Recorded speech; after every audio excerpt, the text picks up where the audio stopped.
Yo, yo, yo, it's your boy Casual Rail with the Silent A podcast. And man, we're back with another one. And a quick one at that. Hey, the other week we saw Gervonta Tank Davis versus Hector Luis Garcia pay-per-view card go down, which was full of a lot of action, some drama, and conspiracies. One of those being Rashidi Ellis losing his first professional fight, dropping to 24-1 as he took on Roiman Villa, who has now moved to 26-1 himself with 24 knockouts in those 26 victories. With that said, yes, Roiman Villa did win. He got 2 knockdowns in the 12th and final round, which earned him the nod for majority decision. Now, the issue here is that many believe that Rashidi Ellis actually earned the nod as he did a lot of work and boxed beautifully early in this fight and had enough rounds built up to survive the 2 knockdowns in the 12th and final round. But hey, the judges saw it different and said the 2 knockdowns and plus a couple of rounds that were given that were close early to Roiman Villa was enough for that majority decision. And hey, Rashidi Ellis took his first loss. For us, we did think Rashidi Ellis won, maybe by 1 round, but we do not argue with the loss here, as you could definitely give some early rounds to Roiman, especially when he started implementing his game plan of the double jab, getting in, or some feints and landing his power shots, in which Rashidi Ellis really had no answer for the power puncher, especially with the pressure. With that said, though, our real issue is who the hell set Rashidi Ellis up for this type of fight, this tough type of fight after being on a layoff for pretty much 2 years. He fought, yes, Jose Marafa in 2022 in July, but that was a tune-up. The man was 13-10. That was just a quick fight, something to get in there. Yes, he won by TKO, but that was nothing to get you ready for this type of fight. This was the wrong fight. Styles make fight. They should have known. Yes, Roiman Villa is an unknown fighter who's coming up, but you got to pay attention to the record, pay attention to the power. Sometimes the power is real. When you see a man with 25 victories coming into this fight with 24 knockouts, that is a power puncher, pressure puncher who keeps going. Maybe they thought they could wear him down, but the opposite actually happened, where Roiman Villa wore down Rashidi Ellis, who had to implement a game plan that cost him a lot of energy early on, and then allowed the power puncher to pressure him and take him down later in the fight, and then win that fight with that pressure. Our question is, who set Rashidi Ellis up for this?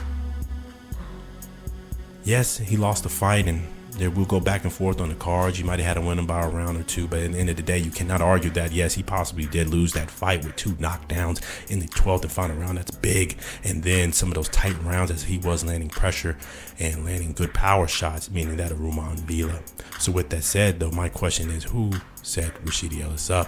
I think they overlooked Roiman Villa, who now is showing that he should be a force to be reckoned with in the welterweight division. He has respectable power, good power, and he showed it against the likes of a top tier contender, that of Rashidi Ellis. This is why matchmakers need to pay attention to who you're matching your person up with, and more importantly, the boxers need to pay more close attention. Just because a fighter is unknown doesn't mean they're a pushover. And especially you pay attention to the signs of power like that. Power comes in all sizes, and one thing you cannot deny is grown men getting stopped and knocked out. 24 knockouts out of 25 victories should have told you needed a game plan to keep a power puncher off of you and sustain your energy to survive him. And Rashidi Ellis thought he was just going to outbox him and outwit him. Yeah, he was doing great, but he wasn't paying attention to that energy being lost. And with that said, he wasn't picking the right shots to keep the man up off of him. Clearly, Rashidi Ellis, he's about a 50% on his knockout ratio, does not have the power to earn the respect of the likes of a pressure fighter. But if he fought like a little bit like Floyd, who also didn't have great power in the welterweight division, but Floyd landed the right shots that hit hard when he landed them, that earned the respect of pressure fighters and power punchers, to keep them up off of him, where he implemented his game plan and also conserved energy at certain times throughout the fight and was able to pour it on when he needed it. And that's something Rashidi Ellis, he'll learn. He's a young fighter, but he needs to implement that. But with that said, the second point of this is Roiman Villa said he will knock out Rashidi Ellis in the rematch. They both talked it after the fight. They both want the rematch. Rashidi wants it back in blood. But with that said, I agree with Roiman Villa. I think Roiman Villa actually beats Rashidi Ellis bad. in a rematch, because it showed when he was actually implementing his game plan and listening to the corner, there was nothing Rashidi Ellis could do to keep that man up off of him. The power was respectable. Rashidi Ellis had no answer for it, and it showed it towards the end of the fight that it was getting bad for him. And with that said, he needs to stay away from him right now, at least, and go get something else in. Work on the conditioning. Work on controlling the fight without the power. Controlling the fight with right shot placement, and then conserving your energy, and then maybe come back and take on the likes of a threat like Roiman Villa. I think Roiman Villa showed himself he needs to take on a big threat and get himself in a good fight. I say he takes on Boots Ennis, who was also on that card. That would be a great fight to get power punchers themselves and see, hey, who's really got it in that division. With that said, yes, Rashidi Ellis, stay the hell away from Roiman Villa right now. Go get something else in, a decent fight of somebody who doesn't have a lot of power yet. Implement some things, controlling the fight. Hey, you've been out the ring for a long time against top tier contenders. Hey, it's okay. With that said, man, watch who's picking your fights. Watch the matchmaking. And if you do get set up for a fight like that, and it's for all fighters, implement the right game plan and change your game plan in the middle of fight. Listen to your body. You know when you're getting tired. Hey, change it up a little bit. Sometimes it's a little too late because, yeah, you're in the fight then and that man was hitting hard. Hey, but with that said, pay attention to the matchmaking. You can call this out early. I know no one's scared to fight nobody, but that doesn't mean you walk in with the exact same game plan you've been using throughout your whole career. All right, sometimes you got to switch it up because styles do make fights. And if he had switched a few things up, Rashidi Ellis probably would have not gotten caught so late in that round. So late in the fight. But with that said, I believe the style is wrong. Roiman Villa is a beast. He is a problem in the welterweight division. He's got good power.